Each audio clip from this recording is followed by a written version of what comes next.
ಪ್ರಿಯ ಸಹೋದರಿ ಸಹೋದರಿಗಳೇ, ಎಲ್ಲರಿಗೂ ನನ್ನ ವಂದನೆಗಳು. ಈ ಸಮಯದಲ್ಲಿ ನಾವು ಈ ಭೂಲೋಕದಲ್ಲಿ ಜೀವಿಸುವಾಗ ದೇವರಿಗೆ ಕೃತಜ್ಞತೆಯಾಗಿ ಇರಬೇಕಂತ ದೇವರ ಇಚ್ಛೆ ಇದೆ.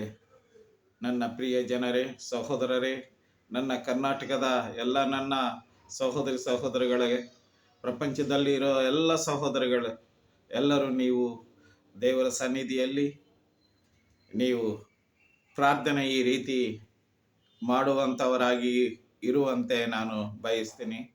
ಈ ಸಮಯದಲ್ಲಿ ಪ್ರಾರ್ಥನೆ ಮಾಡಿಕೊಳ್ಳೋಣ. ಪ್ರಿಯ ಕರ್ತನೇ, ನಿನ್ನವನಾದ ನಾನು ಅತ್ಯಂತ ಅಯೋಗ್ಯನಾಗಿದ್ದೇನೆ. ಆದರೆ ನೀನು ನಿನ್ನ ಅದ್ಭುತವಾದ ಪ್ರೀತಿಯನ್ನು ನನ್ನ ಮೇಲೂ ಸುರಿಸುತ್ತೇವೆ.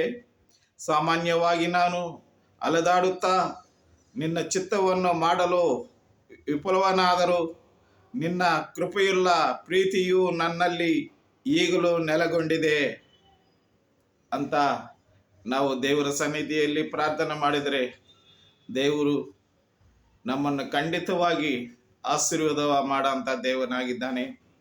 ಭೂಲೋಕದಲ್ಲಿ